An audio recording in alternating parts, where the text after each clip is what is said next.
What is the evidence कि आज आत्मा हमारे अंदर एग्जिस्ट करती है? और बड़ी लॉजिकली हम देखें तो हमेशा लेबल जो है वो आत्मा को दिया जाता है शरीर को। मैं आपको एग्जांपल देता हूं, ये महान आत्मा है या महान शरीर है? बताइए। महात्मा। ये पुण्य आत्मा है या पुण्य शरीर है? बताइए। पुण्य आत्मा, महान आत्मा, देव आत्मा, पाप आत्मा, संज्ञाएं आत्मा को दी जाती हैं, शरीर को कभी भी नहीं दी जाती हैं। तो बाय लॉजिक एंड अंडरस्टैंडिंग हम समझते हैं ये जो तीनों मैनिफेस्टेशन है, माइंड, इंटेलेक्ट एंड रिजॉल्व्स, मन, बुद्धि और संस्कार, एनाटॉमी में कोई ऐसा पार्ट ब्रेन के अंदर नहीं है जो इन तीनों की फंक्शनैलिटी को इंटीग्रेट कर पाया हो। उसको हम लोग कॉन्शियसनेस, सोल, स्पिरिट, साइकी और बीइंग कहते हैं। और 4 एविडेंसेस आज साइंस क्लियरली हमारे सामने रखती है, क्लियरली हमारे सामने। पहली एविडेंस होती है बाय लॉजिक, दूसरी एविडेंस है by stories of birth and rebirth, तीसरी एविडेंस है near end of life and out of the body experiences, and चौथी है डायरेक्ट एविडेंस यानी functional MRI and electrode studies. और बड़ी लॉजिकली, जो डॉक्टर नहीं भी हैं वो इसको बड़ी स्पष्ट रूप से समझ सकते हैं। पहली लॉजिकल एविडेंस मैंने आपको समझाई of this dissection of the human body, dead body versus a living body. बाहर गाड़ियां अलग अलग प्रकार की खड़ी हैं। जब गाड़ी का, चाहे मारुति खड़ी हो, चाहे मर्सिडीज खड़ी हो, चाहे ह्यूंडई खड़ी हो, लेकिन गाड़ी की ब्यूटी कब आती है? जब उसके अंदर कौन बैठेगा? बताइए, कौन बैठेगा? ड्राइवर। जैसे ही ड्राइवर बैठेगा वो गाड़ी आरंभ हो जाती है, चालू हो जाती है और उसकी फंक्शनैलिटी, हॉर्न बनने लगेगा, उसका म्यूजिक सिस्टम बजेगा, और जैसे ही उसके अंदर से ड्राइवर बाहर आ जाता है वो गाड़ी डेड हो जाती है, उसकी फंक्शनैलिटी खत्म हो जाती है। इसी तरह जब हमारे शरीर के अंदर एक एनर्जी आती है, वो हमारी एनर्जी हमारे शरीर को कार्यान्वित करती है। और इसका प्रूफ मैं आप सबको बताता हूं, जो पूरे दिन आप लोग अपने शब्दों में इस्तेमाल भी करते रहते हैं। और आप सब लोग इन शब्दों को ध्यान से सुनिएगा। जब हम बात करते हैं, हम क्या शब्दों का प्रयोग करते हैं? मैंने अपनी आंखों से देखा है या मैं आंखों ने देखा? बताइए, बताइए, जोर से बताइए फटाफट। मैंने अपनी आंखों से देखा। हम कभी ये नहीं बोलते मैं आंखों ने ये देखा। हम फिर दोबारा बोलते हैं मैंने अपने कानों के द्वारा सुना, मैंने अपने मुख से इसको चखा, मैंने अपने हाथों के द्वारा ये कार्य किया, मैं अपने पांव के द्वारा यहां पर चल के आया। हम कभी ये नहीं कहते मैं आंखों ने ये देखा, मैं मुंह ने ये खाया, मैं कानों ने ये सुना, मैं हाथों ने ये किया, मैं पांव यहां पर चल के आया। अर्थात अब शब्दों को जब हम विच्छेद करते हैं, मैंने अपने हाथों के द्वारा देखा, यानी ये हाथ किसके हैं? मेरे हैं। इन हाथों को मैं इस्तेमाल कर रहा हूं। इसी तरह एनर्जी क्या कहती है? मैंने अपनी आंखों के द्वारा देखा, अर्थात मेरे अंदर कोई एनर्जी बैठी है जो कहती है ये आंखें मेरी हैं, मैं इनके द्वारा देख रहा हूं। ये हाथ मेरे हैं, इनके द्वारा मैं कार्य कर रहा हूं। ये पांव मेरे हैं, इनके द्वारा मैं चल रहा हूं। तो वो मैं कौन है? हम उसको एक एनर्जी कह देते हैं, उसको हम लोग गॉड स्पॉट कह देते हैं, उसको हम लोग कोई भी चीज कह देते हैं। हम इस पे एक क्वेश्चन मार्क लगाकर छोड़ देते हैं। यानी लॉजिक ये कहता है, साइंस पे अभी हम नहीं आए, लॉजिक हमारा ये कहता है कि शरीर को चलाने वाली एक सत्ता होती है, एक एनर्जी होती है, जिसको हम आत्मा भी कह सकते हैं, कोई भी नाम हम लोग दे सकते हैं। और वो आत्मा कभी नहीं मरती, वो शरीर मरता है। तभी शरीर जब खत्म हो जाता है तो उसको जला दिया जाता है, उसको दफना दिया जाता है, या उसको किसी भी तरह खत्म कर दिया जाता है। लेकिन एनर्जी, कॉन्शियसनेस अपने साथ संस्कार ले जाती है। दूसरी एविडेंस जो साइंस हमारे सामने रखती है वो है incidents of birth and rebirth that prove evidence of soul. आत्मा कैसे? अब आप देखिए, ये प्रैक्टिकल एक्सपेरिमेंट है which is described in the literature life before life. This is a beautiful book written by professor James B Tucker. उन्होंने एक story में आपको सुना रहा हूं। एक मां अपने छोटे से बच्चे का डायपर चेंज कर रही थी। मां अपने छोटे से बच्चे का डायपर चेंज कर रही थी। उस बच्चे का नाम था सैम टेलर। और वो जैसे ही बच्चे का डायपर चेंज कर रही थी तो वो बच्चा मुस्कुराती हुई अपनी मम्मी से बोला कि मम्मी, जब मैं तुम्हारी उम्र का था तो मैं तुम्हारे डायपर चेंज किया करता था। तो मां एकदम हैरान हो गई। वो बच्चा जो था वो अपने ग्रैंडफादर की पिक्चर 20 लोगों, छोटा सा बच्चा अपने बिना दिखाए अपने ग्रैंडफादर की पिक्चर 20 से 30 लोगों की पिक्चर के बीच में से इजीली पिकअप कर लेता था। उनके संस्कारों को रिजेंबल करता था, उनकी सारी हैबिट्स उसके अंदर थी। और उन्होंने जब इसको इंट्रिकेटली स्टडी किया तो इट इज इम्पॉसिबल, उन्होंने कहा साइंस ये एक्सप्लेन नहीं करती कि इतना छोटा सा बच्चा जिसको कोई भी ज्ञान दिया ना गया हो, वो अपने ग्रैंडफादर को रिकॉग्नाइज भी कर ले, उनकी सारी हैबिट्स और ट्रेड्स, उनकी सारी हैबिट्स और ईटिंग हैबिट्स, उनकी स्लीपिंग हैबिट्स सारी उसके अंदर आई हो। दैट मीन्स कहीं ना कहीं जो इसके अंदर एनर्जी जो इसको चला रही है, वो जरूर उस आत्मा का कुछ पार्ट लेकर आई है या कुछ संस्कार लेकर आई है। इस तरह के न्यूमरस एक्सपेरिमेंट्स जब आप नेट पे भी टाइप करेंगे, लाइफ बिफोर लाइफ, और मैं आपको प्रैक्टिकली बताता हूं, प्रैक्टिकली पूछता हूं। आप देखते हैं आजकल के बच्चे जो हैं, जब छोटे होते हैं, कई बच्चे बड़े टैलेंटेड होंगे, सिंगिंग के अंदर बहुत आगे जाएंगे, देखते हैं आप या नहीं देखते? यस और नो? कई बच्चे होंगे वो स्पोर्ट्स के अंदर एक्सेप्शनली गुड होते हैं, वो आगे चले जाते हैं। कई बच्चे इतने जीनियस होंगे, आप टेलीविजन पे भी देखते होंगे, उनको कोई एजुकेशन नहीं है, लेकिन उनकी जनरल नॉलेज इतनी एडवांस होगी, वो अपनी यंग एज के अंदर ही सारी पढ़ाई, आईआईटी वगैरह सब पूरी करके अपने को अचीव कर लेते हैं। ये कैसे हो सकता है? How is it feasible? यानी उस बच्चे को ट्रेनिंग नहीं मिली, लेकिन उसके अंदर जो एनर्जी है या उसके अंदर जो ड्राइवर बैठा हुआ है, वो कुछ ना कुछ ट्रेड्स पुराने लेकर आ रहा है, या हो सकता है पुराने जन्म की आत्मा है। जब भी कहते हैं ना भाई, पुराने जन्म के संस्कार लेकर आई है, बड़ा गुणी है, बड़े पुण्य आत्मा है जो तुम्हारे अंदर, तुम्हारे घर के अंदर इसने जन्म लिया है। That means stories of incarnation and reincarnation, they give us a indirect evidence कि सोल नेवर डाइज। हमारी आत्मा जो है वो कभी भी शरीर के साथ खत्म नहीं होती। It is the body that dies, यानी शरीर जो है केवल वही खत्म होता है। तो ये हमको सेकंड सजेशन आता है कि जरूर कोई ना कोई एनर्जी तो है हमारे शरीर को चलाने वाली।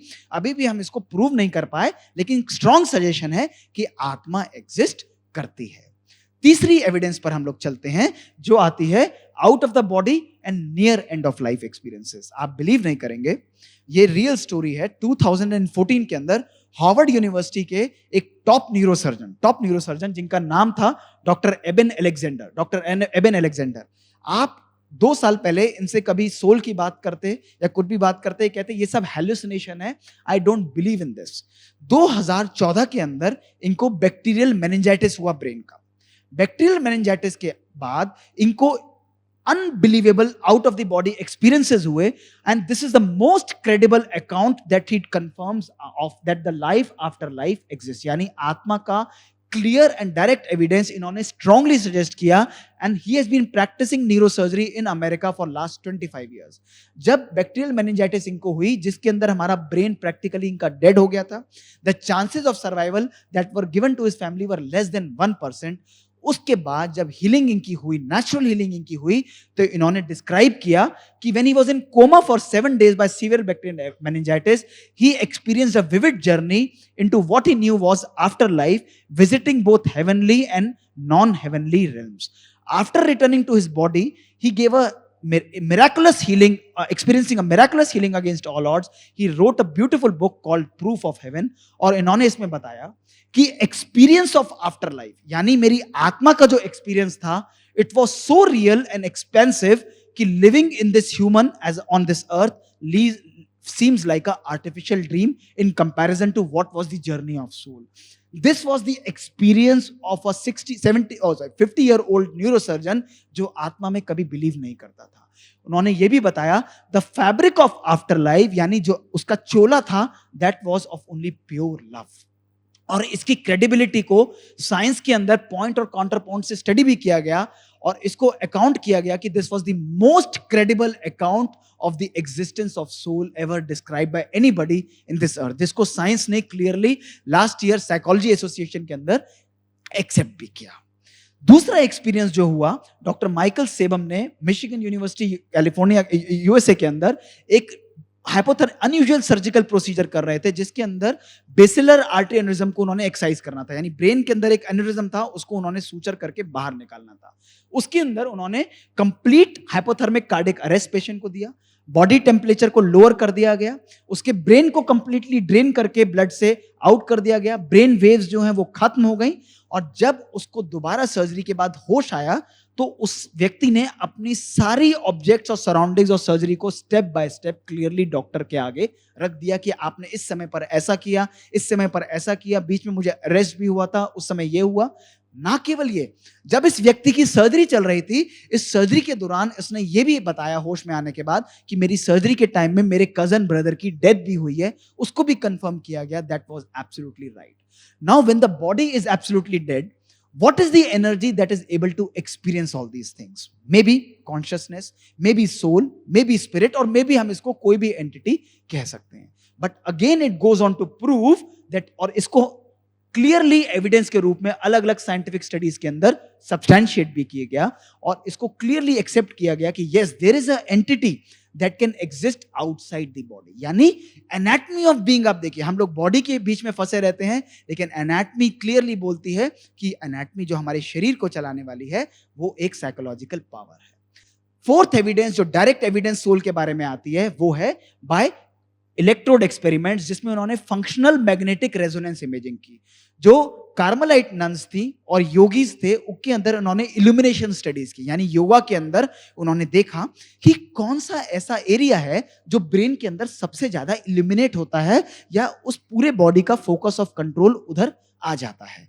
तो उन्होंने स्टडी कर एलिमिनेशन स्टडी से किया, तो उन्होंने देखा कि just adjacent to the pineal gland in front of the hypothalamo hypophyseal fossa, इन्होंने बोला this is the area which is close to the closest और the seat of the soul. क्यों? इन्होंने बताया कि फ्रेंच फिलोसोफर ने पीनियल ग्लैंड को बताया था आज से 200 साल पहले, this is the seat of soul. तो इसी तरह उन्होंने सब्सटैंशिएट इसको किया कि soul sits in the centre of the brain near the pineal body, just like pilot जो है वो एरोप्लेन के फ्रंट के अंदर बैठता है. तो more and more evidence now is pouring in and it clearly shows that consciousness is the entity that is separate from the body. Consciousness can function outside the body and it's the body that limits the function of the soul. तो 4 evidence science clearly दे रही है और ये more and more evidence is now pouring in. और हम लोगों को इस evidence की जरूरत भी नहीं है, by logic भी हम लोग समझ सकते हैं कि मेरे शरीर को चलाने वाली एक एनर्जी है जिसको हम लोग कोई भी नाम दे. और आत्मा शरीर को तो यहां पर छोड़ जाती है, हमारी आत्मा क्या लेकर जाती है? हमारे सद्गुण लेकर जाती है, हमारे अच्छे कर्म लेकर जाती है. तभी कहते हैं ना ये पुण्य आत्मा है, पुण्य शरीर नहीं, पुण्य आत्मा है. अब मैं आपको एक बड़ी एग्जांपल बताता हूं प्रैक्टिकल, कि एक बारी क्या हुआ, एक क्लास के अंदर करीब 20 बच्चे थे, आपस में लड़ते रहते थे और सभी लोग सुनेंगे भी और आंसर भी करेंगे. तो बच्चे जो हैं बहुत परेशान थे, मास्टर जी से बोलते कि मास्टर जी ये लड़का मुझे तंग करता है, वो कहता है मुझे ये 4 लड़के बहुत दुखी करते हैं. एक दिन मास्टर जी ने परेशान होकर कहा कि आप सब बच्चे जो है अपने साथ कल एक खाली बैग लेकर आना. और उस बैग के अंदर लेकर सभी लोग आए और उन्होंने कहा बच्चों को कि आपको लगता है कि अगर एक बच्चा आपको दुखी करता है तो उस बैग के अंदर 1 आलू डाल लो. अगर आपको लगता है कि आपको 4 लोग तंग करते हैं तो आप उसके अंदर 4 आलू डाल लो. अगर आपको लगता है 10 लोग तंग करते हैं तो 10 आलू डाल लो. सभी बच्चों ने अपने अपने बैग को यथाशक्ति अनुसार और जरूरत के अनुसार भर लिया. मास्टर जी ने कहा अब आपको इसको हर जगह कैरी करना है, स्कूल में जाओगे, खेलने जाओगे, इसको बैग को सदा अपने साथ रखना है. तो बच्चों ने कहा ठीक है, इसमें क्या बात है. 1 दिन बीता, 2, 3, 4, 5 दिन बीत गए. 6ठे दिन जब वो लेकर आ रहे थे तो थकान महसूस हो रही थी. उन्होंने मास्टर जी को कहा कि ये क्या है, और जिनके पास ज्यादा आलू थे वो सड़ने भी लग गए थे, उनको बदबू भी उसके अंदर से आ रही थी. ज्यादा आलू थे, ज्यादा बदबू आ रही थी, कम थे, कम आ रही थी, लेकिन आ सबको रही थी. उन्होंने 7वें दिन परेशान होकर कहा मास्टर जी हमसे नहीं होता, हमको समझाओ. तो उन्होंने कहा मैं आपको समझाता हूं. आप देखो जब आप बुराई को कैरी करते हो तो वो क्या करती है, किसको नुकसान पहुंचाती है? सबसे पहले हमको पहुंचाती है. अब मैं आप लोगों से एक बात पूछूंगा और सभी लोग जो आगे पीछे बैठे हैं ना इसका आंसर करिएगा. कभी कभी अगर एक व्यक्ति ने आपको 1 साल पहले कुछ बुरा कहा हो, या 6 महीने पहले बुरा कहा हो, या 5 साल पहले आपके लिए कुछ बुरा कहा हो, करा हो, और सडनली 1 साल बाद वो व्यक्ति आज आपके सामने यहां पर आ जाए, सडनली आपके सामने यहां पर आ जाए, कैसी फीलिंग्स आप एमिट करेंगे? ऑनेस्टली बताइए. गुस्सा आएगा या नहीं आएगा? पुरानी बात ध्यान आएगी या नहीं आएगी? सभी को एग्रीड? यस और नो? क्यों आलू कैरी कर रहे हैं हम लोग भी? कर रहे हैं ना सब लोग? यही हमारे साथ प्रॉब्लम होती है. हमारी pathology and microbiology human mind की क्या है कि हम लोग अपने मन पर दूसरे की बातों का, नेगेटिविटी का बोझा कैरी करते रहते हैं, है ना. हर व्यक्ति का मन, आत्मा इतनी सुंदर है, केवल नेगेटिविटी उसके ऊपर चढ़ी हुई है ना. उस नेगेटिविटी को जब हम हटाएंगे तो हमारे अंदर से प्रज्वलित सुंदर सी आत्मा निकलती है, जिसका कर्म, जिसके बोल, जिसके जो भावनाएं, जिसके संस्कार बहुत पावरफुल हैं। तो केवल उस नेगेटिविटी को हमें हटाना है, उस आत्मा को नेगेटिव चीजों से मुक्त करना है।